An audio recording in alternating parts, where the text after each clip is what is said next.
Well, thank you very much. We're with friends of mine and members of the African American community, and we're going to be talking about law enforcement, education, business, health, and various other things. As you know, tomorrow we're going to Dallas. We're going to start our rallies back up now. We've had a tremendous run at rallies. I don't think there's been an empty seat since we came down on the escalator. With the First Lady, that was with the future First Lady at that point. It's been an amazing thing to behold, and we're going to be starting our rallies. The first one we believe will be we're just starting to call up, will be in Oklahoma, in Tulsa, Oklahoma. Beautiful new venue, brand new, and they're looking forward to it. They've done a great job with COVID, as you know, in the state of Oklahoma. We're going to be coming into Florida, do a big one in Florida, big one in Texas.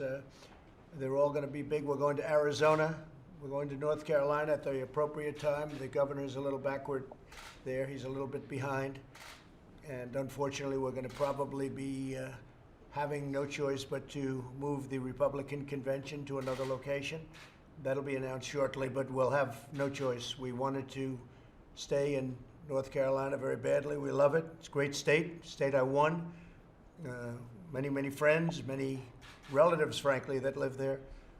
And we'll see how it all works out, but the governor doesn't want to give an inch.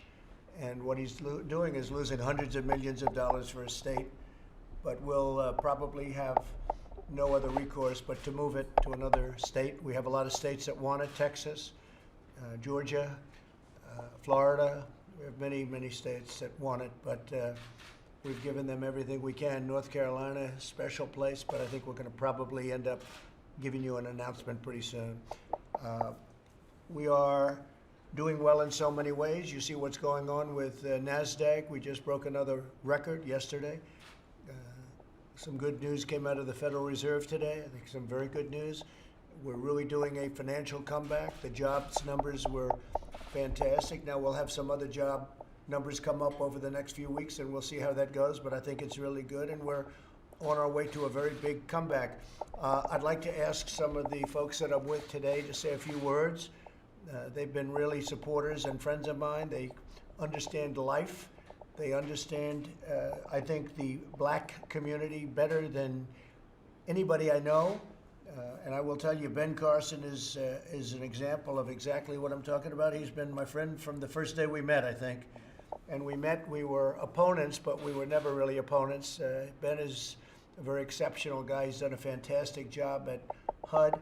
But I'd like to maybe start with Ben to say a couple of words and go to Darrell and the rest of us. Let's say a few words to the press, if you would, please, Ben. Well, thank you, Mr. President.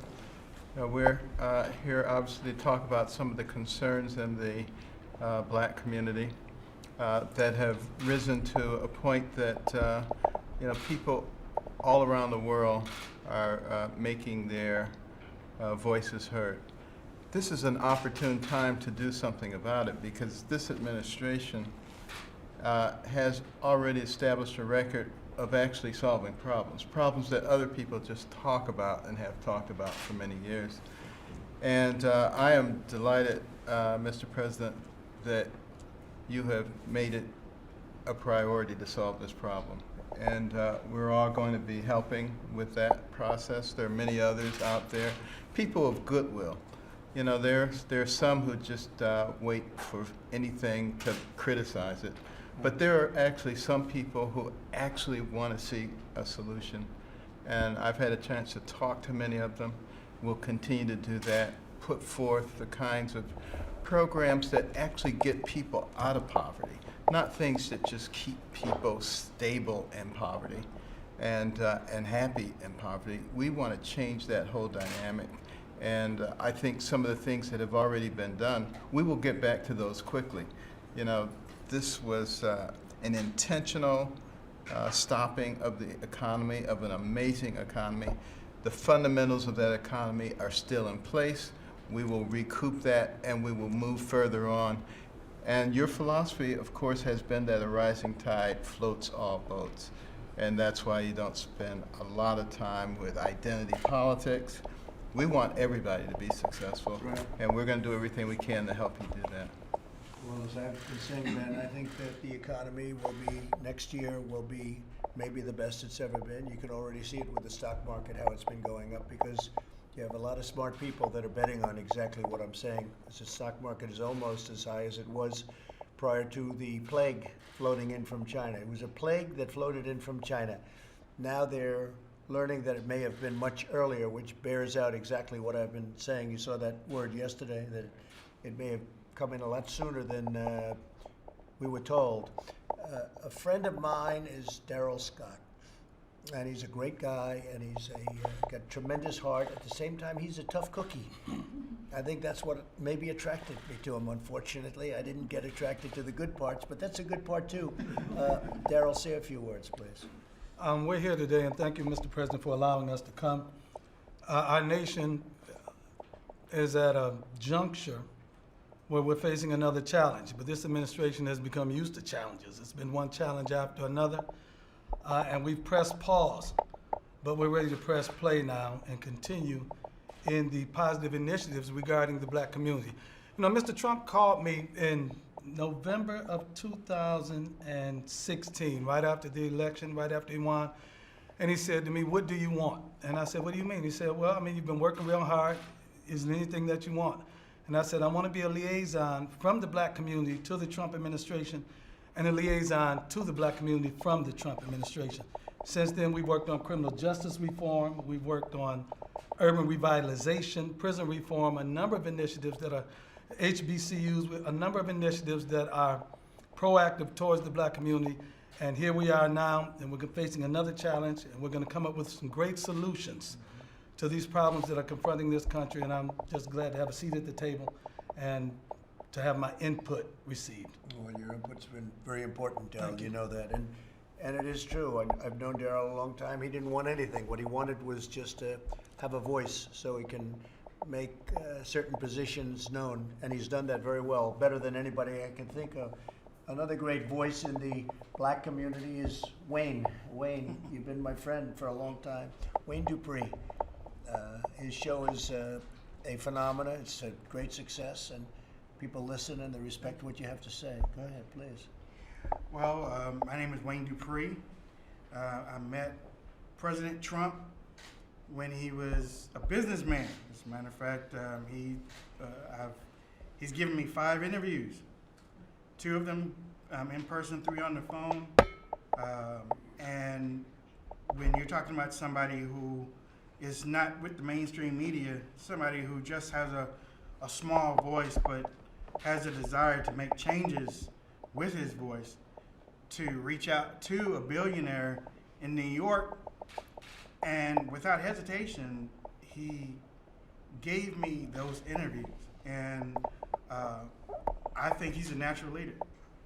And I mean, honestly, I have supported him ever since he decided to run for president. As a matter of fact, we interviewed him the month before he came down the escalator, and he said, "Well, Wayne, you know, we're going to have a big announcement next month." And I said, "Well, you know, you can do it here on the show if you really want to." But I mean, I'm glad that he has changed things here in D.C.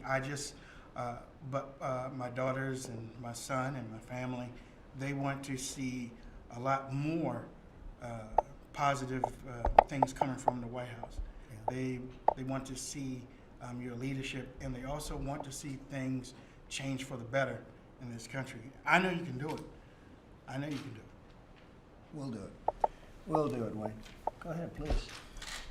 My name is Raynard Jackson. Thank you, Mr. President. Thank you, Darrell, for inviting us to this roundtable here. I'm from St. Louis originally, live here in Virginia. But what I'd like to say to you, Mr. President, is kind of off the beaten path.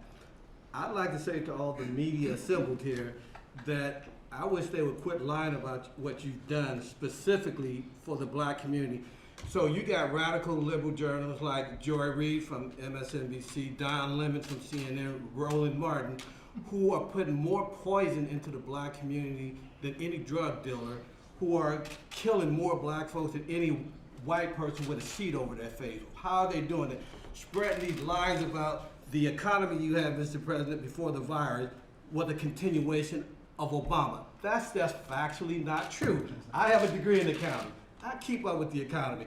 They're lying. So to all these folks on MSNBC, CNN, Roland Martin, what, you afraid to have real black Republicans who know what the hell they're talking about? If you want to know the truth, if you want us to dissect the Obama economy, let's do it. And I think, Mr. President, your record would win the debate. Thank you.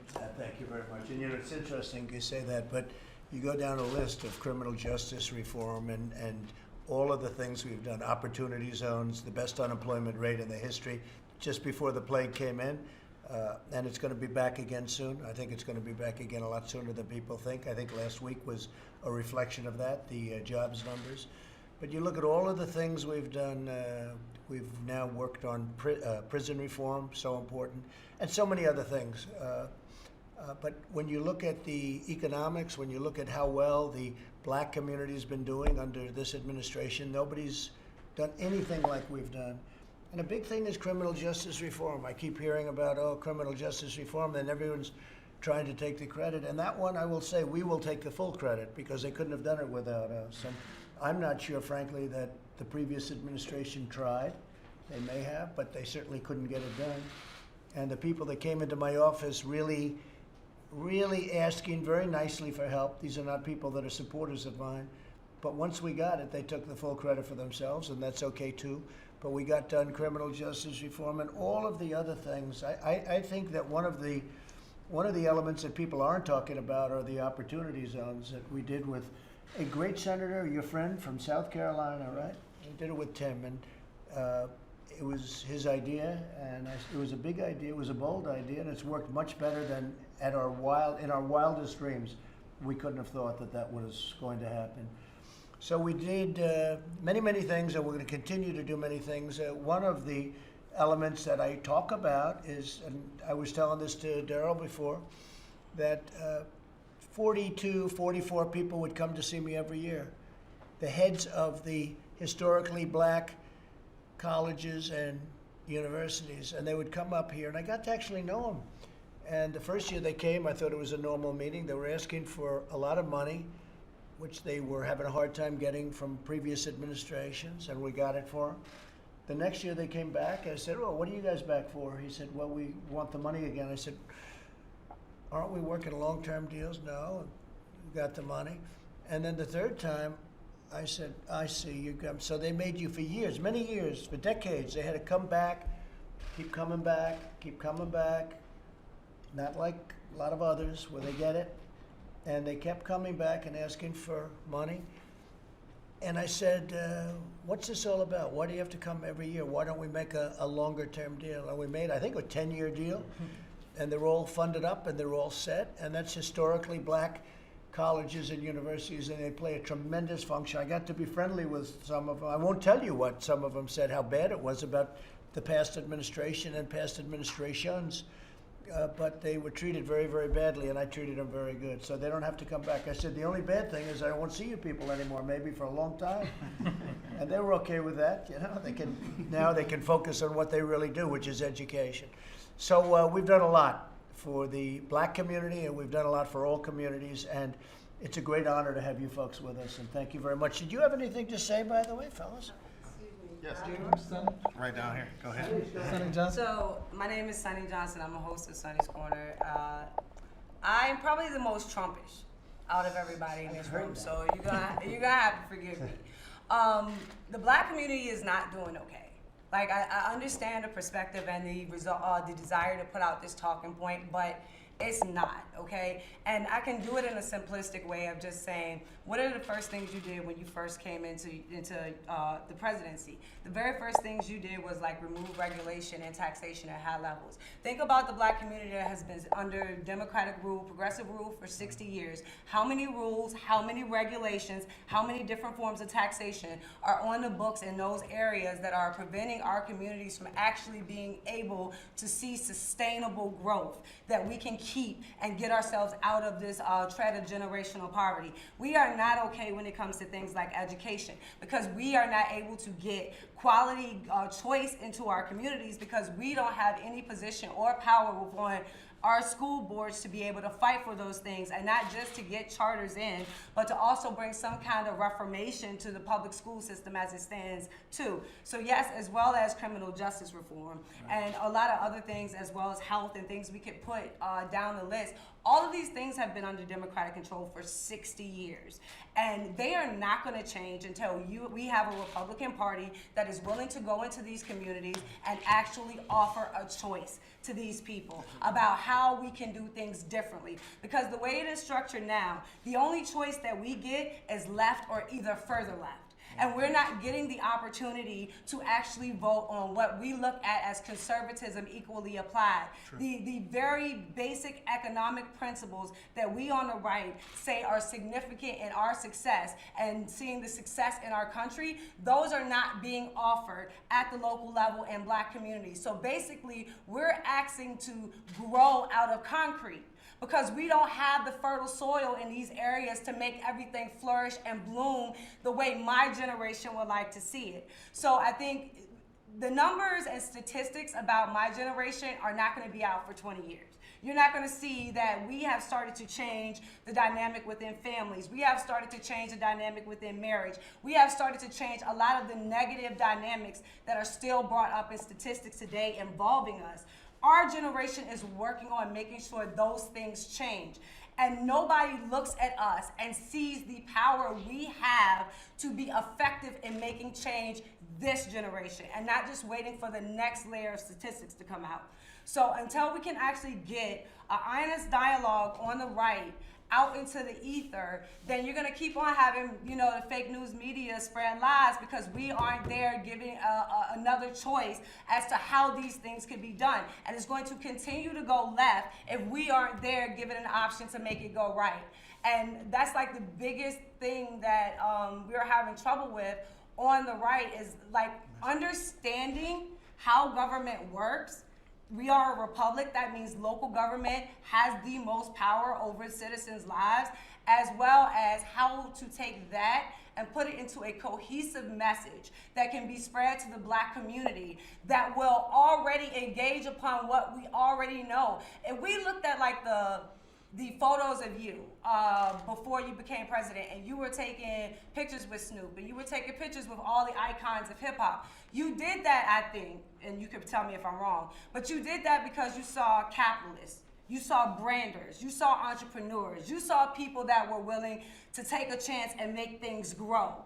That is us. That is the Black community. And I would like to see a challenge from you to see how many in the Black community can put their names on the side of a building coming out of this. If we're really going to reshape and reform the way that we do this, issue that challenge, because that's what we need more now than ever. And we need it to be focused and centric on the Black community, not into letting people come in and gentrify areas that are traditionally ours. And you don't need closed police departments. No, we need the police. But if you take if you take and look at what happened in Ferguson, because Ferguson is like where Black Lives Matter really came out. I ain't gonna say it was born, because people will fight about that. But if you go back and you look at Ferguson, the DOJ did a report on Ferguson, and what came out of that report was that the mayor's office was using the police force as a taxation unit. So they were forcing interactions between police and the citizens as a way for them to raise money and bring money into the mayor's office. That was causing over-policing. So it is not the fault of the police, nor is it the fault of the citizenry what the legislator and the executive branches of city government are putting into legislative practice. Very good. Well stated. Wayne, what do you think? Good job? Very good I think job. a good job. Thank you, Sonny. Appreciate it. Fellas, go ahead, please. Well, she said a lot of the things that, that I don't know if I can say it any better than that, but just that a lot of these things are systemic. I think what we've done through your leadership is start to break down that system and fight back. Opportunity zones, HBCUs, criminal justice reform, those are reversing some systemic issues. And through your leadership now, we're looking at other layers of that, because we just saw With COVID, shined a spotlight on access to capital. It shined a spotlight on health disparities. And then recently with the protests, how can we create better police and community relations? But one thing we've done over the last couple of weeks is listen to individuals, and now we have solutions. And those are things we're going to continue to work through as an administration, because it's about results. And I think a lot of people are leaning on you because you're result oriented. It's not about just us talking here. It's about what we're going to produce out of this meeting. And you know what, that's the thing, a lot of people that listen to the show or calling on the show, they want to see those results. If you go into the black community and you tell people type of statistics, they're, oh, okay, yeah, great. But if you show ground moving, ground shaking, things growing up from the bottom, you know, those opportunity zones, or more jobs than what they are right now. But if you start showing those things, and you know, a little friendly drive-through, hey, President Trump here, believe me, there are many people that are on these online boards, and like I said, the call-ins and whatnot. They do support President Trump. They know what happened in the Obama administration. They know what you're doing. They also see what the media is doing to you. So don't think that you are alone. It's just that they need to hear more from you. I agree with you. That's true. It's the only way you get through the media, because the media is almost 100% negative. It's incredible. But that's not the only thing that's impeding the progress of the legislation that you put out. So let's take opportunity zones. If the opportunity zones pass from a federal level, they then go down to the state and then are allocated on local level. So for us as black people to actually access the opportunity zones, I have to go talk to Democrats. And I have to be willing to do what they want to do under their agenda, how they want it done, for me to be able to have access to the opportunity zone funds. So that's where, when you see in our communities, instead of getting young blacks to invest and become entrepreneurs and become owners, you're getting gentrification, because outside forces with more money and connections to these Democrats are able to come in and get this money a lot faster than the black people that it was actually intended to help. And so you're seeing this changing of our community, where at no point in time are we allowed in the process to become a part of it and maybe be the innovators of what the future can look like. Because that is what you really have coming out of the black community, a desire to be an innovating force about what our communities look like in the future, where we have been handed policy, or we have been handed government for so long, and now you have a population that says, we want to use the government as a republic, localized government, to reinvent what our communities look like. And yes, it will include police, it'll include schools, it'll include all the necessity of civilization, but it'll also include more investment, ownership, and entrepreneurship from the citizens in those communities. You'll be happy to know that this administration has recognized that problem. The community development, financial institutions, the credit unions, the local banks have been excluded from a lot of the dissemination of the funds previously. That's been recognized in the process of being corrected right now. And that will go a long way. Kareem? Mr. President, you've been nothing short of historic for Black America. I don't say that because I have to, because I can say whatever I want to say as a free citizen here in the U.S. You've been nothing short of historical. Criminal justice reform was historical. We were getting locked up at unprecedented rates. You undid the 1994 crime bill, and we are forever thankful for that. Even the opportunity zones, we can be critical of a lot of things, but the opportunity zones incentivize the people that had money to put the money where we needed it most, which are in these urban and rural neighborhoods. HBCUs, the whole bit, I can go down thing after thing. The current issue that we're having right now is police reform, which is so much needed. We did criminal justice reform, but police reform is the gateway to what we see as an unjust criminal justice system sometimes. Meaning, if a crooked cop doesn't do a terrible, corrupt thing with an individual, we never get into that bad system. This administration has been marred by a crooked cop like James Comey and others going after you and creating things that just were not there. The impeachment, it's not real. But they can do that, and our community has been affected by that in a way that is hard to explain. I tell people this all the time. This whole situation with this policing, it's not new to black people. We've been used to it. As a kid, I got harassed by the police all the time, and I think I was a good kid. But it's a part of our community. And so we do need some things to happen on the police reform side, which will connect with the great things you've already done historically with criminal justice reform. And we know that you're the president to get it done. We know that we need some banking reform so that we can get more access to capital. We do also understand that we need some holistic approaches to create this ecosystem. Voting rights. Blacks have to go to get voting rights every 25 years or so now. These are things that are historic, and we believe that you are the president to get these things done for the black community. You've done some great things for us already, and we're relying on you, and we appreciate everything you've done, Mr. President. You've been amazing. Thank you very much. You're welcome. Yeah. Well said. Your friend, right? Yeah. He's a good man too. For a long time we've known him. Okay, thank you all very much. We'll see you tomorrow. We'll see you tomorrow in Dallas. Thank you.